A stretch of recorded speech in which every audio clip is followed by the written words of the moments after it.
नमस्कार दोस्तों, welcome to market. क्या लगता है आज के इस वीडियो में हम डिस्कस करेंगे निफ्टी और बैंक निफ्टी का ईओडी सेटअप क्या है और इंट्राडे सेटअप क्या है और कौन से लेवल के ऊपर बुलिश और किस लेवल के नीचे बेरिश देखना चाहिए। साथ में डिस्कस करेंगे, ब्रेथ एनालिसिस भी करेंगे, कौन सा सेक्टर बजिंग सेक्टर है और दो स्टॉक भी डिस्कस करेंगे जो कि चार्ट पे काफी इंटरेस्टिंग दिख रहा है।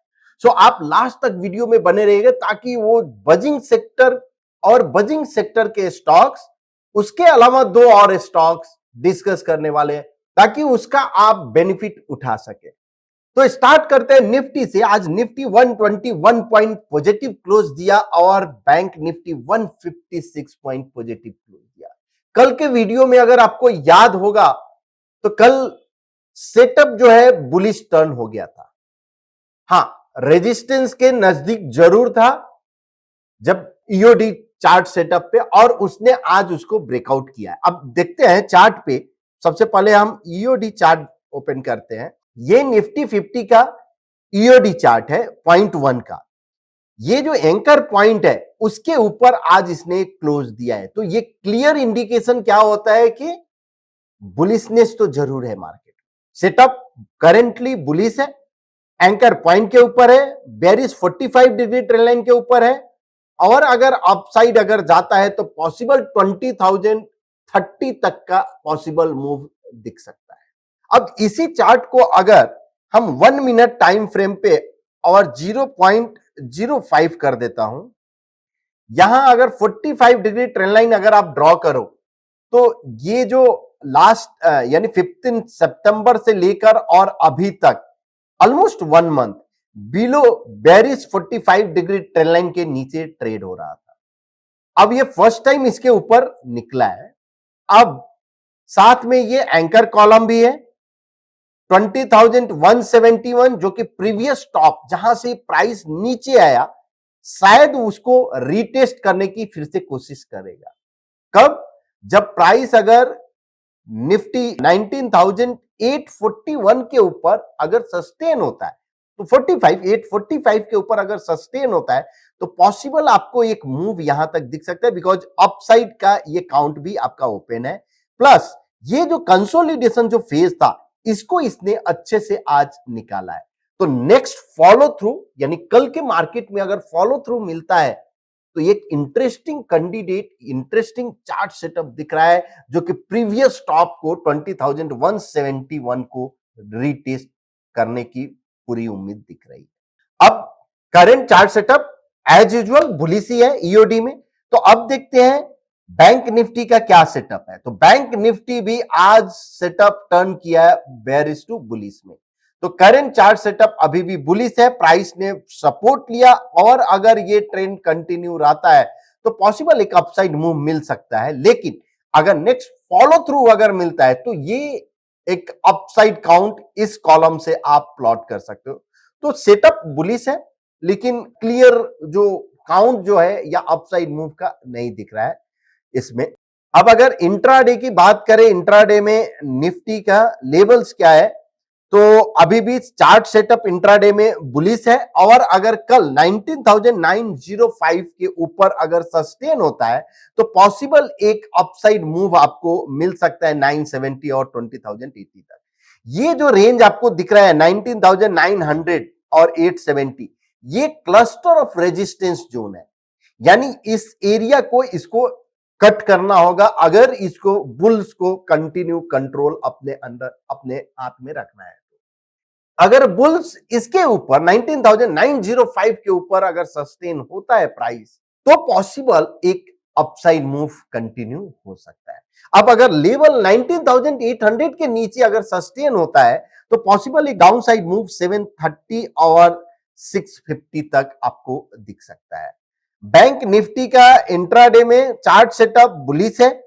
अगर प्राइस 44,775 के ऊपर अगर सस्टेन होता है तो पॉसिबल 44,950 आपको दिख सकता है, और डाउन साइड अगर 44,570 के नीचे अगर सस्टेन होता है तो 44,340 और 370 के करीब आ सकता है। तो ये दोनों लेवल पे नजर रखिए अब देखते हैं टीओआई चार्ट। तो मॉर्निंग से टीओआई चार्ट बुलिश था, उसके बाद ये बेयरिश हुआ और अभी भी बेयरिश ही साइड है। तो करंट अगर सिनारियो अगर हम देखें टीओआई का, नहीं तो ये बुलिश है ना बेयरिश है। बिकॉज बेयरिश तब अगर हम बोल सकते हैं जब डाउन साइड यानी डाउन चेन का लोअर बैंड को अगर ब्रेक कर रहा है तो पॉसिबल कि ये डाउन साइड आ रहा है। अगर अपर बैंड को ब्रेक करता है तो बुलिश। अब कल, बिकॉज अभी तो सिनारियो क्लियर सीन नहीं दिख रहा है, तो कल अगर मार्केट ओपन होता है और उसका at the money TOI chart plot करो और अगर अपर बैंड को ब्रेक करता है तो पॉसिबल एक अपसाइड में। और दोस्तों ये जो लाइन आपको दिख रहा है ये डी स्मार्ट लाइन का, अगर प्राइस इसके नीचे यानी टीओआई का जो लेवल है इसके नीचे अगर ब्रेक प्लॉट होता है तो पॉसिबल एक फॉल दिखता है। तो इसको आप ध्यान रखो। अब ओआई चार्ट के हिसाब से देखते हैं कि ओआई कहां पे बिल्टअप है। तो यस, 20,000 पे बिल्टअप ज्यादा दिख रहा है और 19,800 और 600 तो अभी भी है, 800 में आज और ऐड हुआ है। तो हम बोल सकते हैं कि 19,600 और 800 एक सपोर्ट जोन है और 20,000 एक रेजिस्टेंस जोन है। इसके बीच में 19,800 टू 20,000 पॉसिबल एक मूव हो सकता है। अब ऑल एसेट क्लास क्या कर रहा है? All asset class double bottom sell, इसने जीएस कंपोजिट दिया, यूएसडी आईएनआर और ये भी कॉलम ऑफ वो में, तो अंडर परफॉर्मेंस तो जरूर स्टार्ट हो गया अदर एसेट क्लास में। That is the good sign for the equity market और यहां पे आपको निफ्टी आउट परफॉर्म आपको दिख रहा है। तो ये अगर कंटिन्यू रहता है, सो कंटिन्यू अगर under performance other asset class में होता है तो पॉसिबल एक मूव आपको मिल सकता है निफ्टी में। That will be a good sign. अब बजिंग सेक्टर देखते हैं तो हम आर जोन में गए और सेक्टर में ब्रेथ स्कैनर रन किए और सो एच चार्ट किए। यहां पे आप देखो लॉन्ग टॉरबार किधर है, एग्रीकल्चर कल मैंने डिस्कस किया था ऑलरेडी, माइनिंग ऑलरेडी। आप देखो पेपर में पेपर प्रिंटिंग ये अचानक आज शूटअप हुआ है। तो ये जो बजिंग सेक्टर में है, अब अगर मान लो मुझे ये सेक्टर अगर देखना है, बजिंग सेक्टर में गए, मैट्रिक्स में गए, प्राइस आरएस और multi time frame ultimate matrix run किए और डिफाइन एज पेपर।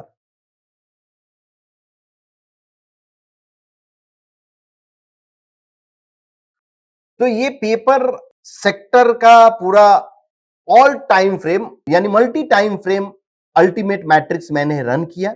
इसमें ये जो पाका Andhra paper, west coast paper, star paper, JK paper, ये जो पेपर स्टॉक है ये सब आउट परफॉर्म कर रहे हैं ऑल टाइम फ्रेम। आप बोल सकते हो 0.25%, 1% और 3%। अब आपके माइंड में आ रहा होगा कि आज तो पेपर स्टॉक ऑलरेडी ऊपर चला गया, तो ये बजिंग में तो बाद में आया। ठीक है, बजिंग में वैसा बजिंग सेक्टर यानी आज आया है। पॉसिबल ये क्या होता है कि एक आज यानी कल परसों थोड़ा हो सकता है कि एक पॉज ले, एक रिट्रेसमेंट और फिर से ऊपर जाता है। तो आपको नजर रखना होता है। अभी जैसे अगर आप पाका का अगर ये स्टॉक आप बात करें तो हम क्या करेंगे, 260 अभी दिख रहा है, 260 के करीब में है। पैटर्न जो फेलियर लेवल जो है इसका डबल बॉटम सेल यानी 216 है। अब ये थोड़ा इसमें क्या करेंगे, next follow through. Follow through का मतलब क्या है कि नेक्स्ट जो भी डबल टॉप बाई या स्विंग ब्रेकआउट अगर आता है तो उस पर नजर रखिए। अगर कंटिन्यू अगर पेपर सेक्टर आउट परफॉर्म करेगा तो ये पाका स्टॉक जो है ये आउट परफॉर्म कर सकता है। वैसे ही Andhra paper already column of X में है तो will wait for the next follow through. West coast paper, almost सभी पेपर का स्टॉक जो दिख रहा है आपको ऑलमोस्ट सेम दिख रहा है। तो हो सकता है कि एक दो दिन में इसमें करेक्शन हो या प्राइस रिट्रेसमेंट या टाइम रिट्रेसमेंट, और उसके बाद अगर नेक्स्ट फॉलो थ्रू अगर आता है तो इस पे आप नजर रखें। क्यों? बिकॉज बजिंग सेक्टर में है और उसके बाद अगर प्राइस रिट्रेसमेंट होता है और नेक्स्ट फॉलो थ्रू आता है तो कंटिन्यूशन फॉलो थ्रू जिसको बोलते हैं वो आपको दिख सकता है। अब देखते हैं स्टॉक जो कि काफी इंटरेस्टिंग दिख रहा है चार्ट पे। तो फर्स्ट स्टॉक है बॉम्बे डाइंग जो कि 3% के चार्ट पे ट्रिपल टॉप है, 1% के चार्ट पे भी ये कंसोलिडेशन उसके बाद का ब्रेकआउट है और 0.25% का अगर हम चार्ट देखें तो यहां पे भी ये एक कंसोलिडेशन उसके बाद का ब्रेकआउट है। पॉसिबल जो अपसाइड काउंट जो दिख रहा है इस कॉलम से काउंट भी प्लॉट कर सकते हो जो 178 और 207 है। पैटर्न जो फेलियर जो लेवल है बिलो 140 पैटर्न फेलियर लेवल है। तो आप बॉम्बे डाइंग पे नजर रखिए बिकॉज ऑल टाइम फ्रेम पे 3% 1% पे बुलिश है। अनदर स्टॉक जो है लोधा। अब लोधा जो है रियलिटी इंडेक्स में आता है और reality Nifty reality out performer है। अगर ये रियलिटी यहां से और आउट परफॉर्म करता है तो पॉसिबल मूव लोधा में आपको दिख सकता है। 1% का आप चार्ट देखो, ट्रिपल टॉप फॉर्मेशन है यहां पे, मल्टी यानी रेजिस्टेंस ब्रेकआउट ऑलरेडी 3% पे डबल टॉप बाई है, 0.25% पे ये चार्ट ब्रेकआउट दिया है। तो पैटर्न फेलियर लेवल बिलो 747 है और अपसाइड काउंट पॉसिबल जो 949 या 861 और 926 आपको दिख सकता है शॉर्ट टर्म में। तो ये दोनों स्टॉक पे आप नजर रखिए और बजिंग सेक्टर जो पेपर इंडस्ट्री था उस पे भी आप नजर रख सकते हो। नेक्स्ट फॉलो थ्रू पे आप एंटर कर सकते हो। होप आपको ये वीडियो पसंद आ रहा होगा तो प्लीज शेयर कीजिए, लाइक कीजिए एंड कमेंट कीजिए। कल फिर मिलते हैं। Thank you so much.